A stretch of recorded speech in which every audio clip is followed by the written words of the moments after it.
Pernahkah Anda berpikir bagaimana seorang penulis, musisi, atau inovator melindungi karya dan penemuannya dari penyalahgunaan? Kan ada perlindungan terhadap hak kekayaan intelektual. Hah?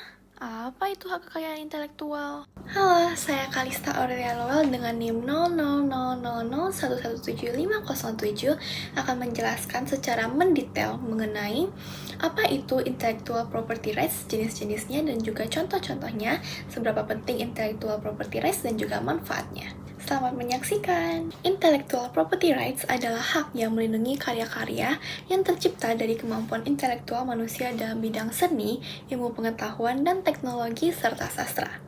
Dalam literatur hukum Anglo-Saxon, intellectual property rights diterjemahkan sebagai yang pertama itu adalah hak milik intelektual. Istilah ini digunakan dalam literatur hukum, dan juga istilah yang kedua adalah hak kekayaan intelektual. Ini merupakan istilah resmi di Indonesia.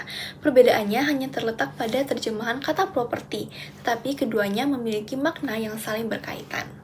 Keanekaragaman dan kualitas hak kekayaan intelektual yang dihasilkan oleh seorang pencipta dapat meningkatkan martabatnya serta memberikan manfaat ekonomi atau keuntungan materi bagi dirinya. HKI berperan dalam pembangunan ekonomi sehingga perlindungannya diperlukan untuk mencegah kerugian pemiliknya.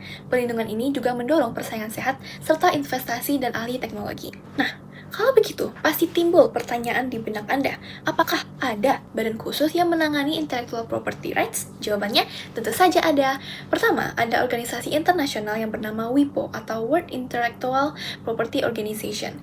Ini adalah suatu badan khusus PBB. Lalu di Indonesia juga ada badan yang menangani IPR, yaitu Direktorat Jenderal Kekayaan Intelektual. Semua hak kekayaan intelektual bisa didaftarkan di sini dan memperoleh perlindungan hukum atas hak tersebut.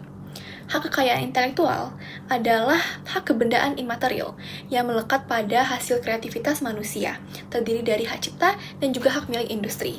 HKI disebut hak kebendaan imaterial karena tidak ada wujudnya.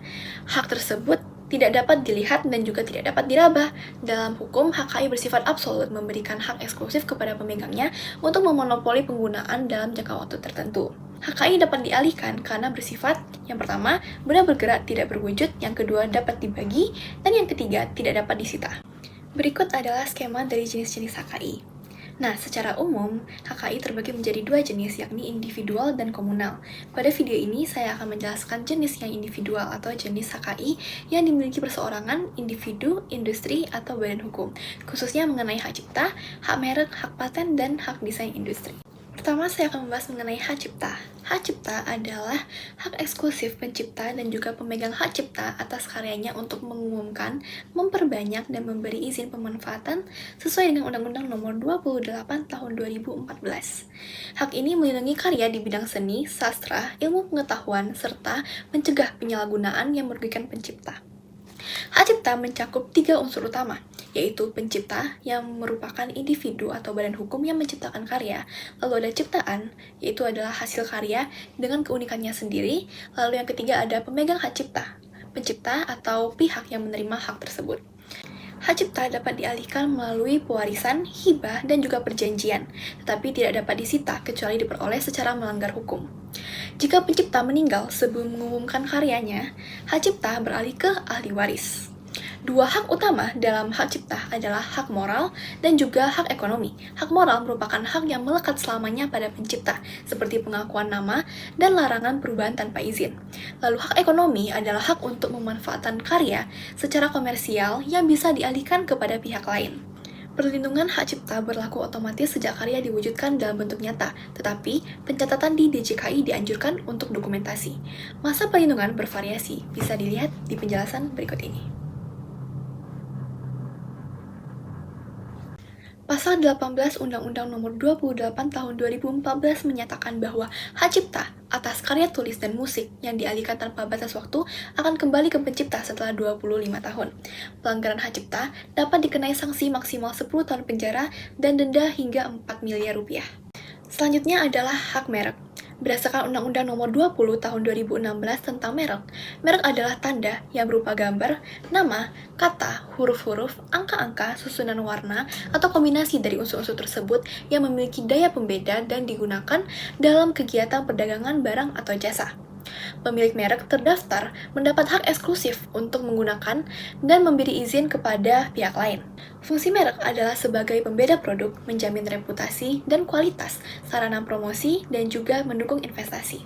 Terdapat 3 jenis merek. Yang pertama adalah merek dagang. Merek dagang ini digunakan pada produk fisik, misalnya tas, makanan, minuman, dan juga kosmetik. Lalu yang kedua adalah merek jasa. Merek jasa ini digunakan pada layanan, misalnya pengiriman barang dan juga jasa laundry. Yang ketiga itu adalah merek kolektif. Merek kolektif ini adalah merek yang dibuat bersama-sama oleh suatu kelompok atau badan hukum.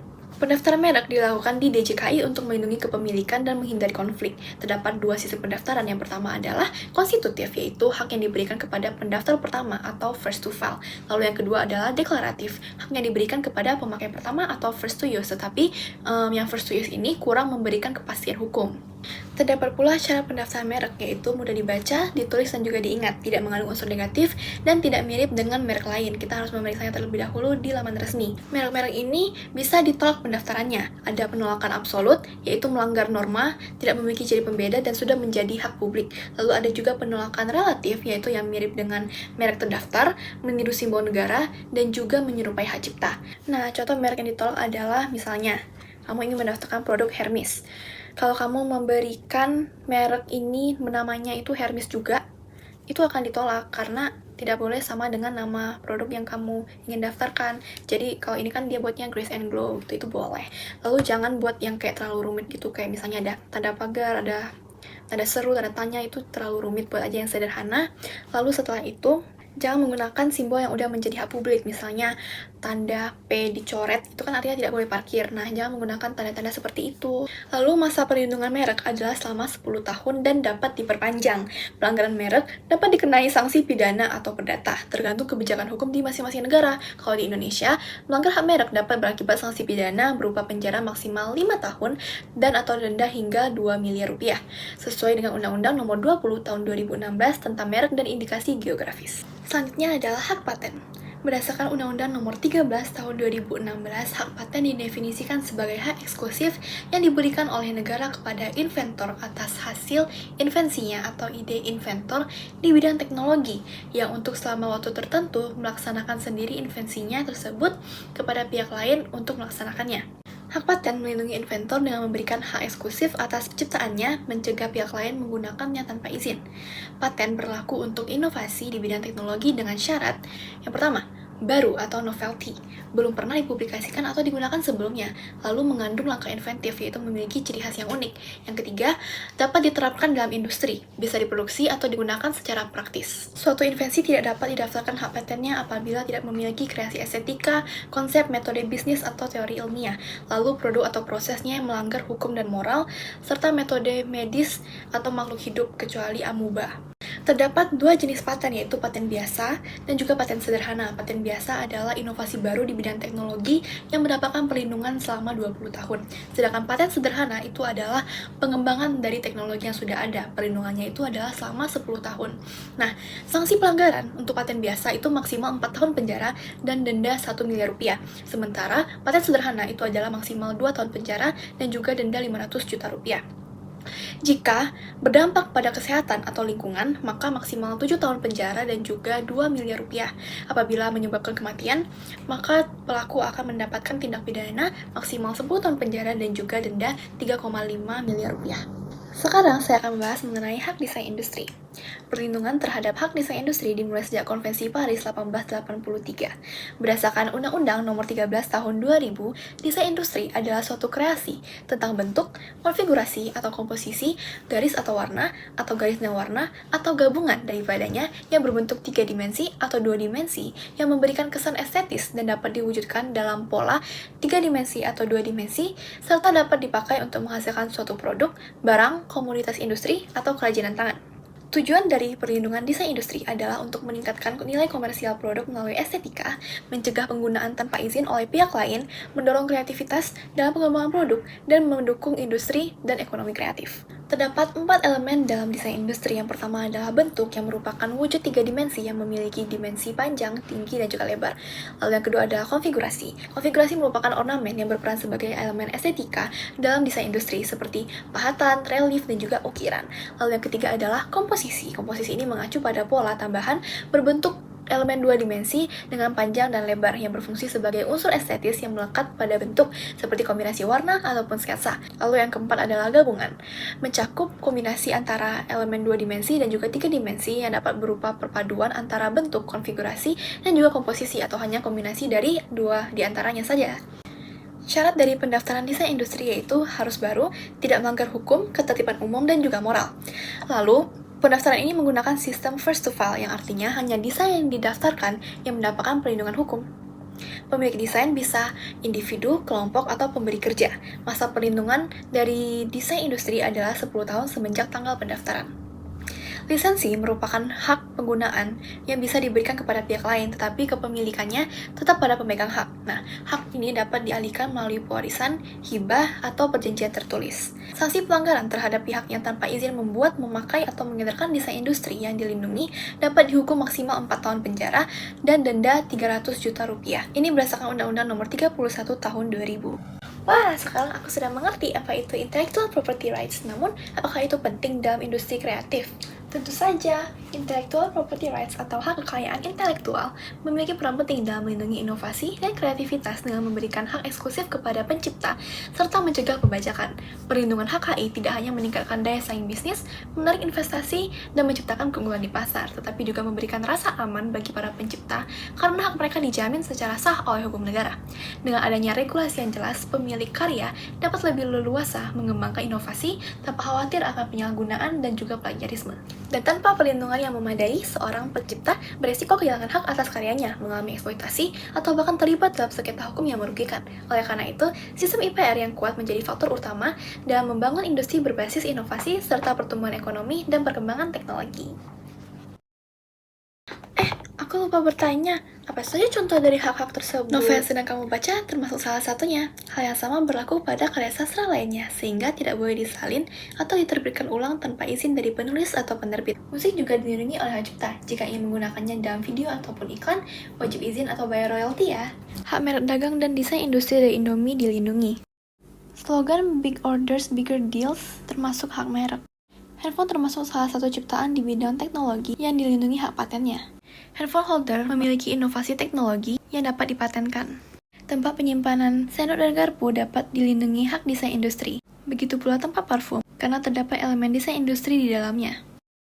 Contoh kasus mengenai hak cipta adalah kasus Taylor Swift yang merekam ulang albumnya yang diberi nama Taylor's Version setelah kehilangan hak atas rekaman utama 6 albumnya yang dijual ke berbagai pihak tanpa memberinya kesempatan untuk membeli. Karena masih memiliki hak cipta atas komposisi lagu, maka ia dapat merilis ulang karyanya dan mendapatkan kendali serta pendapatan. Kasus ini menjadi pelajaran bagi musisi untuk memahami kontrak mereka. Contoh kasus nyata mengenai hak merek adalah MS Glow yang terdaftar semenjak tahun 2016 menggugat PS Glow pada tahun 2022 karena kemiripan nama. Pengadilan akhirnya memenangkan MS Glow dan pihak PS Glow harus mengganti rugi sebesar 60 miliar. Namun, PS Glow menggugat kembali dan berhasil menang di pengadilan. Akibatnya, MS Glow harus ganti rugi sebesar 37,9 miliar rupiah karena MS Glow tidak mendaftarkan produknya sesuai pada kategorinya.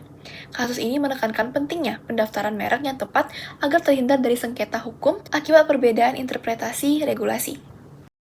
Pada tahun 2010, Microsoft menggugat Motorola atas pelanggaran paten terkait teknologi kompresi video H264, jaringan nirkabel, dan antarmuka pengguna di perangkat Android tanpa membayar royalti. Motorola membantah dan menggugat balik. Pada tahun 2012, pengadilan Amerika Serikat memenangkan Microsoft karena Motorola dinilai melanggar paten yang sah, sehingga diwajibkan untuk membayar royalti. Akhirnya, pada tahun 2014, keduanya menyelesaikan sengketa melalui perjanjian lisensi silang untuk menghindari konflik lebih lanjut. Lisensi silang adalah kesepakatan antara dua pemilik paten untuk saling memberi hak penggunaan atas paten yang mereka miliki. Pada tahun 2005, PT Indofood menggugat PT Wings Food karena desain kemasan mie sedap dianggap mirip dengan Indomie. Hal ini berpotensi membingungkan para konsumen. Pengadilan menyatakan mie sedap melanggar hak desain industri dan mewajibkan Wings Food untuk mengubah kemasannya. Kasus ini menegaskan pentingnya pelindungan desain industri di Indonesia.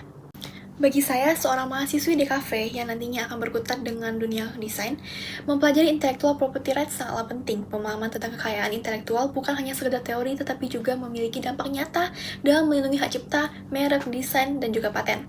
Setelah mendalami lebih lanjut tentang IPR, saya menyadari bahwa wawasan mengenai hak ini sangatlah diperlukan untuk mempertahankan reputasi, meningkatkan kualifikasi, serta memperoleh berbagai keuntungan lain yang dapat menunjang karir dan juga profesionalisme.